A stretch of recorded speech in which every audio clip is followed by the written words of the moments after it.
감옥에 갇혀서 죽음의 순간을 기다리고 있는 사도 바울이 옥중에서 빌립보 성도들을 향해서 편지를 쓰고 있습니다. 지금 자신처럼 박해와 고난 속에서 고통을 당하고 있는 그 교회를 향해서 거짓 교훈을 경계하고 또 복음 신앙을 굳건히 지킴으로 그리스도를 따르는 그런 교회가 되기를 소망합니다.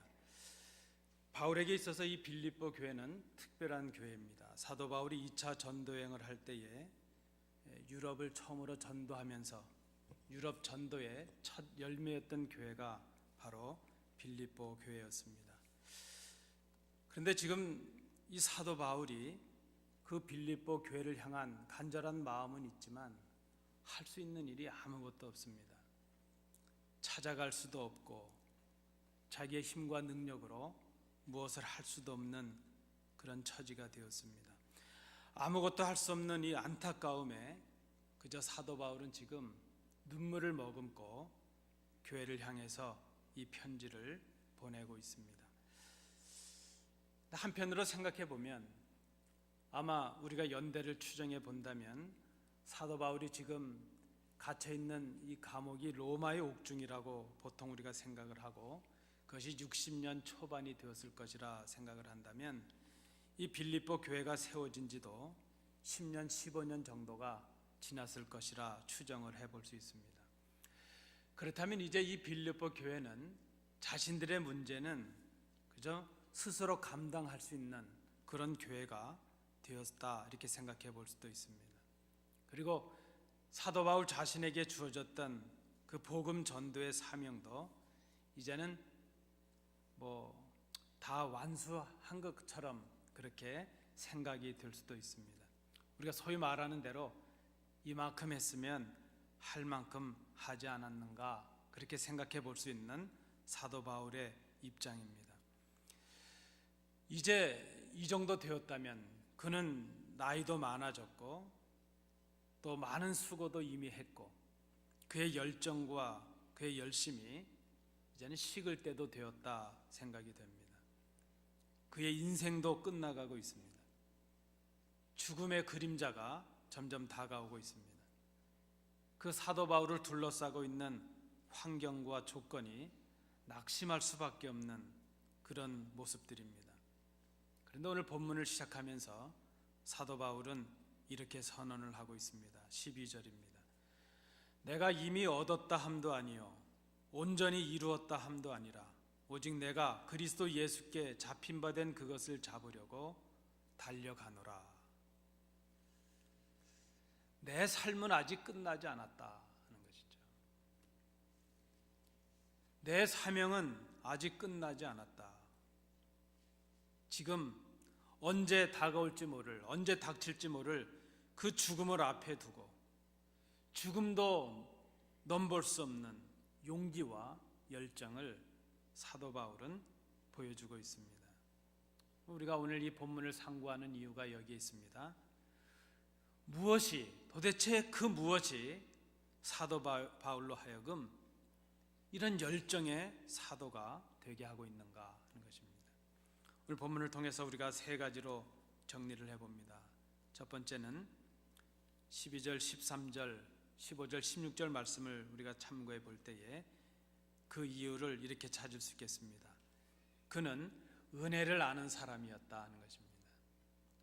사도 바울은 그리스도의 은혜를 기억하고 늘 그것을 간직하는 사람이었다는 것입니다. 보통 우리가 은혜라는 것을 말할 때 은혜를 받는다 혹은 은혜를 깨닫는다, 그 은혜를 각성하는 것을 우리가 말할 때는 보통 신비적인 체험 혹은 감정적인 체험으로만 생각하려는 그러한 경향이 우리에게 있습니다. 그런데 여러분, 은혜에 대한 바른 깨달음은 우리의 신비적인 경험이나 우리의 어떤 감정에서 오는 것이 아니라 진리에 대한 바른 배움과 깨달음에서 오는 것을 우리가 기억해야 될 것입니다. 그렇다면 우리가 진정한 은혜를 각성하지 못하는, 은혜를 깨닫지 못하는 이유가 무엇인가? 그것은 우리가 거짓 가르침과 거짓 교훈에 미혹이 되기 때문이라 하는 것입니다. 그리스도를 바로 알지 못하기 때문이라 하는 것입니다. 당시 빌립보 교회에 거짓 교훈이 있습니다. 오늘 본문에 나타난 대로 그것은 이미 얻었다 하는 것, 그리고 온전히 이루었다 이렇게 가르치는 거짓 가르침 때문이었습니다.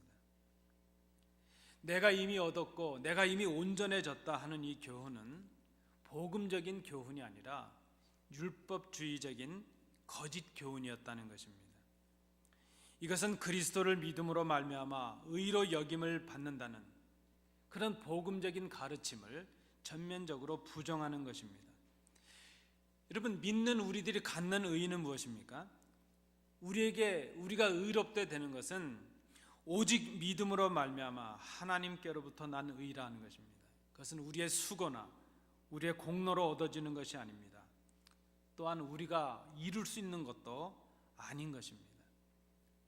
신앙은 자기 완성이나 자기의 의를 이루는 것을 말하지 않습니다. 그러므로 믿음의 성숙함에 이른 자들은 오늘 사도 바울의 권면처럼 은혜로 살아가고 있다는 것을 깨달아야 된다는 것입니다. 우리가 이 자리에 서게 된 것도 주의 은혜입니다. 오늘 이 자리에 예배할 수 있는 것, 하나님께 드릴 수 있는 것, 성도들을 만날 수 있는 것, 이 모든 것, 우리가 누리고 있는 작은 것 하나까지도 다 그리스도의 은혜라 하는 것입니다. 사도 바울은 7절에서 이렇게 고백을 하고 있습니다. 나에게 유익하던 모든 것들을 그리스도를 얻기 위해 다 해로운 것으로 여겼다. 그리스도를 위하여 모든 것을 잃어버렸고 그것들을 배설물처럼 여겼다. 그렇게 고백을 합니다. 그런데 아마 지금 7절, 8절에 이어지고 있는 그 12절 내용에서 우리가 본다면 아마 이 사도 바울의 고백을 빌립보 성도들이 오해한 것이 아니겠는가 생각을 합니다. 바울의 이 고백을 우리도 오해하지 말아야 될 것입니다. 여러분 한번 생각해 보십시오. 만약에 우리가 그리스도를 얻기 위해서 믿음을 얻고 그리스도를 통해서 의를 얻기 위해서 무엇인가를 포기했고 또 어떠한 수고를 해왔다면 그것을 우리의 공로나 우리의 의로 생각해서는 안 된다 하는 것입니다. 은혜를 깨닫는 것, 그 첫 모습은 뒤의 것은 잊어버리는 것을 말합니다. 내가 교회에서 무언가를 했다는 것, 내가 그리스도를 위해서 뭔가 했다는 것, 내가 희생을 했고 수고를 했고 내 공로가 있다는 것, 그 과거의 뒤의 것은 다 잊어버려야 된다는 것입니다. 그것들은 자신의 공로를 주장하게 하고 인간의 의를 드러내게 하는 잘못된 교훈에서 비롯되는 것입니다. 그래서 지금 사도 바울은 바른 신앙을 위해서 거짓 교훈, 그 잘못된 가르침을 물리치라 이렇게 권면하고 있습니다. 자, 뒤의 것은 잊어버리고 그 다음에 할 것이 무엇입니까? 앞의 것을 잡으려고 달려가라 하는 것입니다. 우리의 믿음의 목표는 과거에 있는 것이 아닙니다. 과거로 돌아가는 것이 우리의 믿음의 목표가 아닙니다. 심지어 과거에 좋았다는 그때로 회개하는 것, 그것을 우리의 믿음의 목표로 삼아서는 안 될 것입니다. 우리의 믿음의 목표는 하나님께서 그리스도 안에서 주시는 부르심의 상을 말합니다.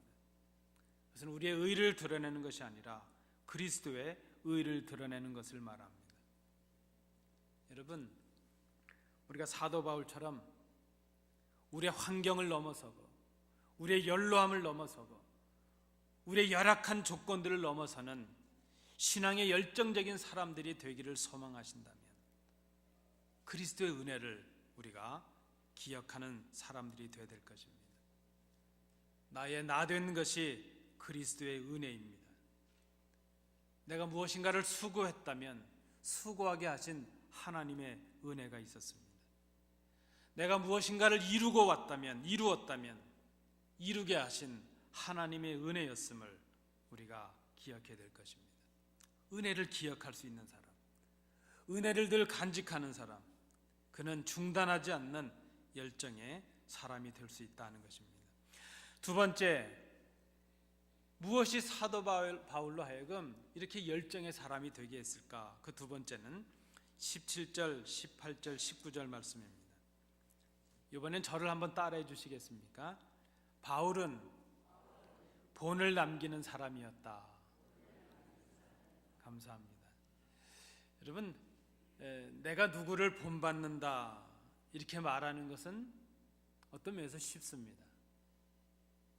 여러분도 다 그러하시겠지만 이번 몇 주간 동안 저는 저희 부모님, 특별히 저희 아버님을 많이 생각하고 위해서 기도하고 있습니다. 우리 아버님께, 제 아버님께 제가 무엇을 본받을 수 있는가? 그저 떠오르는 게 교회 열심히 하시던 모습 하나, 그리고 정직하게 사시려고 했던 모습, 그것을 우리 자녀들에게, 아들들에게 남기고 계시는구나 하는 그런 생각을 해봅니다. 우리 마음속에 누구를 본받아야지 그렇게 우리가 할 수 있다는 것입니다. 그것은 어찌 보면 쉬운 일입니다. 그런데 오늘 사도 바울이 본문에서 말하고 있는 것처럼 나를 본받으라 이렇게 말하기는 쉬운 말은 아니구나 생각을 해봅니다. 그런데 오늘 본문에서 사도 바울은 성도들 향해서 나를 본받으라 그렇게 말합니다. 그리고 자신을 비롯한 디모데와 에바브로디도 같은 동역자들을 본받고 그들을 본받고 있는 성도들을 유심히 살펴보라 그렇게 권면을 하고 있습니다. 자, 이 이유는 무엇인가 하면 바울을 비롯한 그의 동역자들이 지금 모진 고난과 핍박 속에서도 바른 교훈을 전하고 그 교훈에 따라서 그리스도를 믿고 그리스도를 기다리고 있는 참 신앙과 참 모범적인 그런 삶을 살고 있음을 말한 것으로 우리는 볼 수 있습니다. 지금 이 빌립보 교회 안에 이 교인들 중에는 거짓 교사들을 따르는 그런 성도들이 있습니다. 거짓 가르침에 미혹된 성도들이 있습니다. 거짓 교사들은 그렇게 가르칩니다. 할례를 받고 율법을 행하면 온전해질 수 있고 그때 구원을 받는 것이 가능하다 그렇게 미혹을 합니다. 맞는 말 같지만 그리스도의 은혜와 복음을 부정하는 그런 가르침입니다. 이 빌립보의 성도들은 거짓 가르침을 따라서 그저 자기의 의를 주장하게 되었고 자기의 공로를 주장하게 되었습니다. 자기의 공로로 구원을 받는다고 생각을 하고 있습니다. 그래서 어떤 사람들은 내가 이만큼 했으면 됐지, 이만큼 이루었지 이렇게 자만하는 사람들도 있고 나는 아직 그 수준에 이르지 못했으니까 안 되겠구나 낙심하고 좌절하는 그런 사람들도 있었다는 것입니다.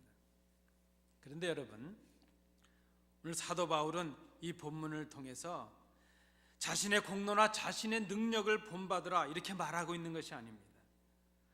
바울은 지금 앞서 가신 그리스도의 고난과 그의 부활의 능력에 참여함으로 그리스도를 본받고 있는 자신처럼 성도들로 하여금 그리스도를 본받는 삶을 살으라 이렇게 권면하고 있습니다. 우리가 본받아야 될 사도 바울의 모습은 바울의 완전함이나 그의 위대한 사역이 아니라는 것입니다. 내가 아직 온전하지 못해서 그리스도의 은혜가 필요하다 생각하는 그 자세, 그것을 본받으라는 것입니다. 자신의 능력이 아니라 그리스도를 의지하고 본받으려는 그 모습을 본받으라는 것입니다. 그래서 자신을 본받으라는 이 사도 바울의 말씀은 그리스도를 본받고 있는 자신의 모습을 그대로 본받아서 내가 그리스도를 본받는 사람 된 것처럼 너희도 그리스도를 본받는 사람들이 되라 그렇게 지금 권면하고 있다는 것입니다.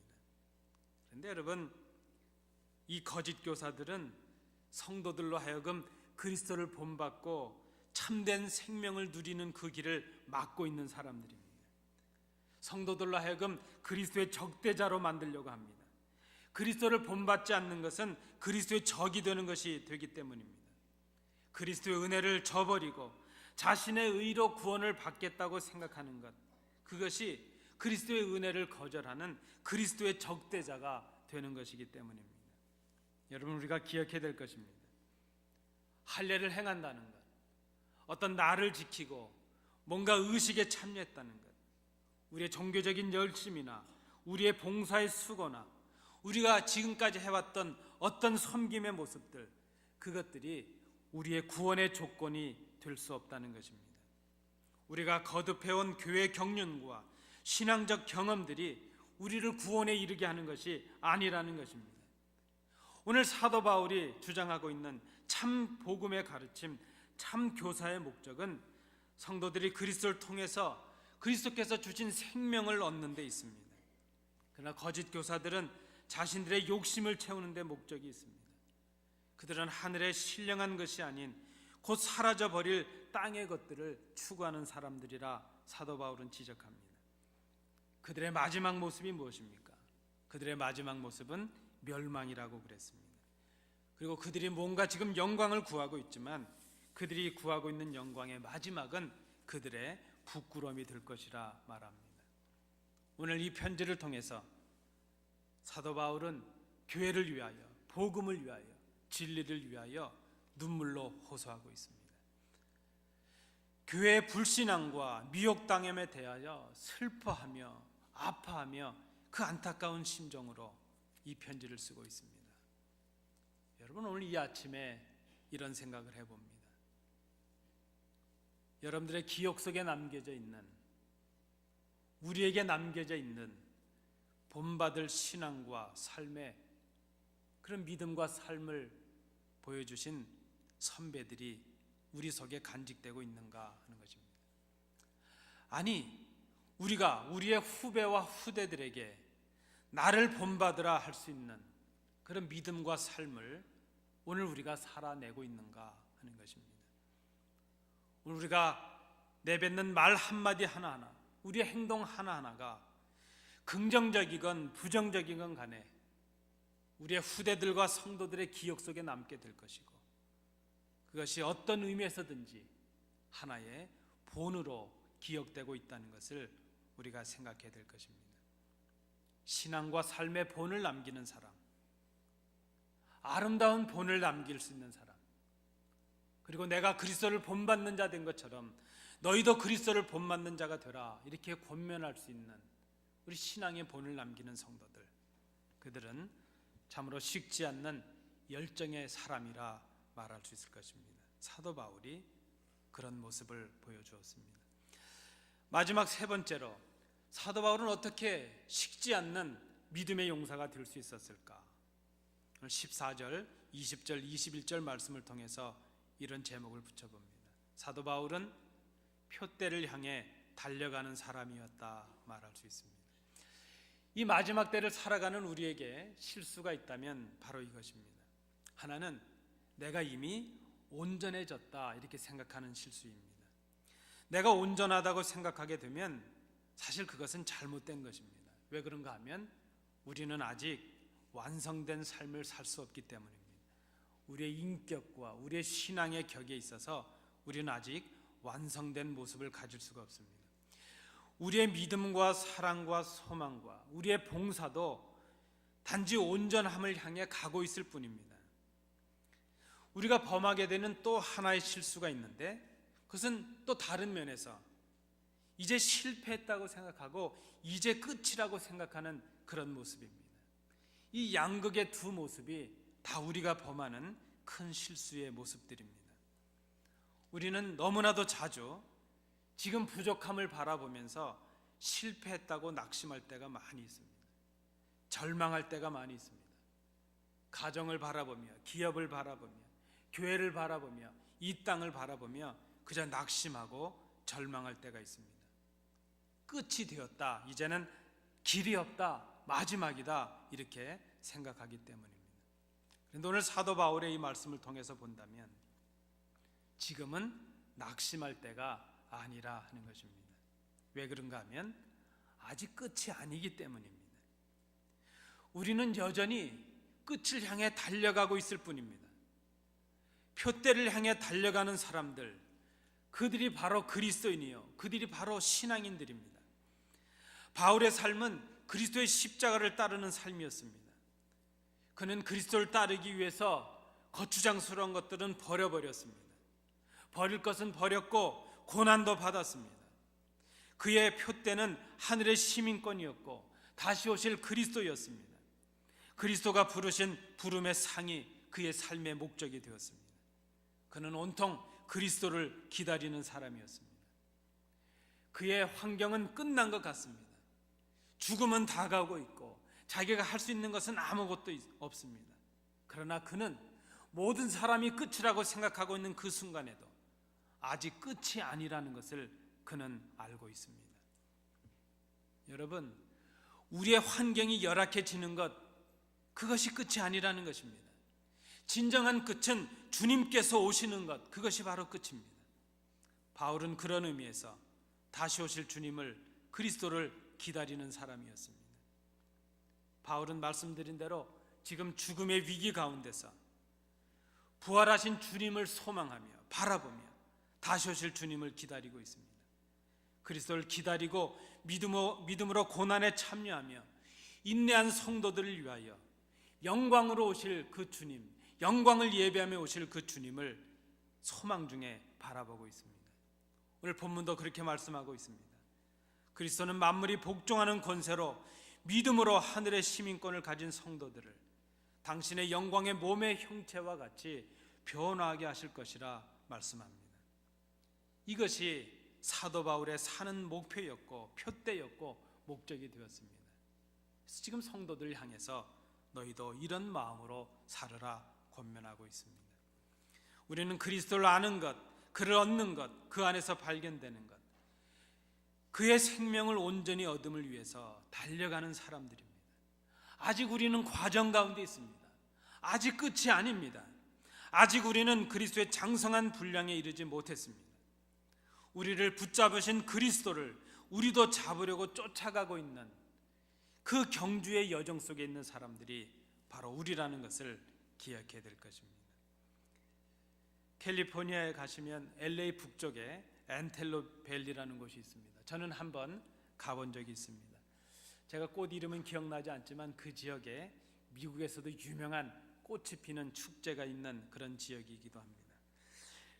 그 지역에 웨스트 사이드 크리스천 펠로우십 교회라는 교회가 있고 그 교회 담임 목사이신 세인 아이들만이라는 목사님이 있습니다. 그 목사님은 자주 교회를 위해서 칼럼을 쓰시는 분이신데 이런 칼럼을 지난 주간에 쓰셨습니다. 교회 부흥이 일어나기 전에, 부흥이 오기 전에 반드시 일어나야 될 6가지 현상 하는 제목의 글을 썼습니다.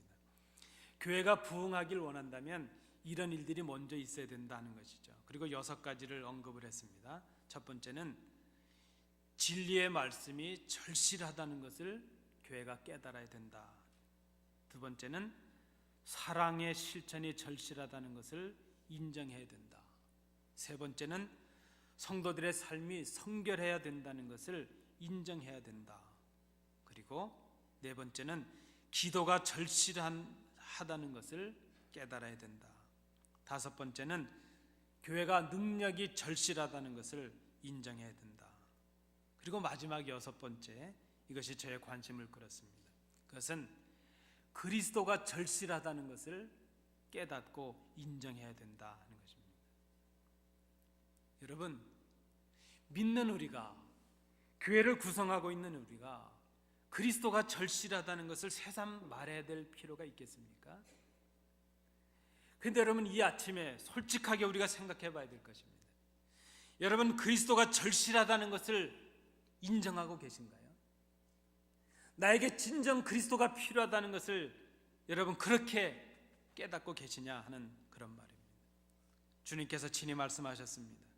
내가 곧 길이요 진리요 생명이니 나로 말미암지 않고는 아버지께로 올 자가 없느니라.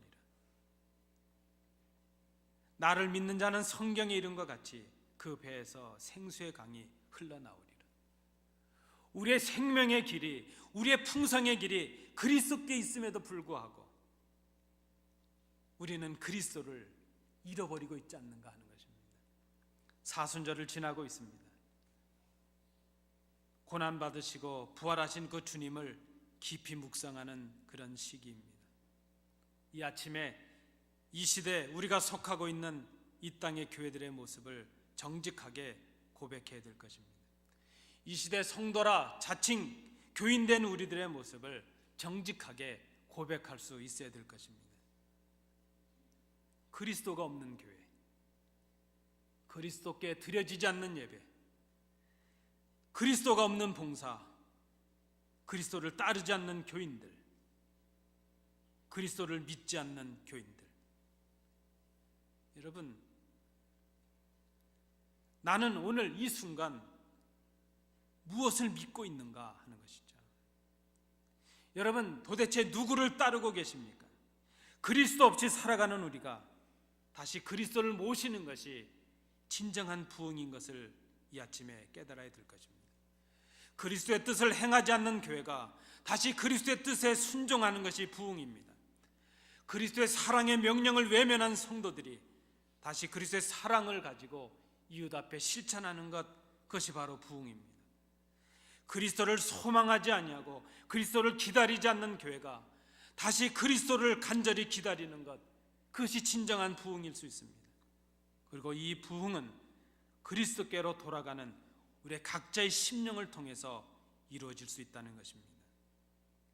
교회가 부흥해야 내가 부흥하는 것이 아니라 우리 각자의 심령에 그리스도로 충만해지는 역사가 있게 될 때에, 그 경험이 있을 때에 그들이 모인 교회가 부흥할 수 있다는 것을 우리가 생각해야 될 것입니다. 아무것도 할 수 없는 무능력과 안타까움을 여러분 경험해 본 그런 적이 있으십니까? 그저 마음 아프지만 비유로 한다면 가라앉은 뱃속에 아이들을 두고도 아무것도 할 수 없었던 그 부모들의 심정이 그러지 않았을까 생각합니다. 연로해지고 쇠약해지는 부모들을 바라보는 자녀들의 그 안타까움이 그렇지 않을까 생각해 봅니다.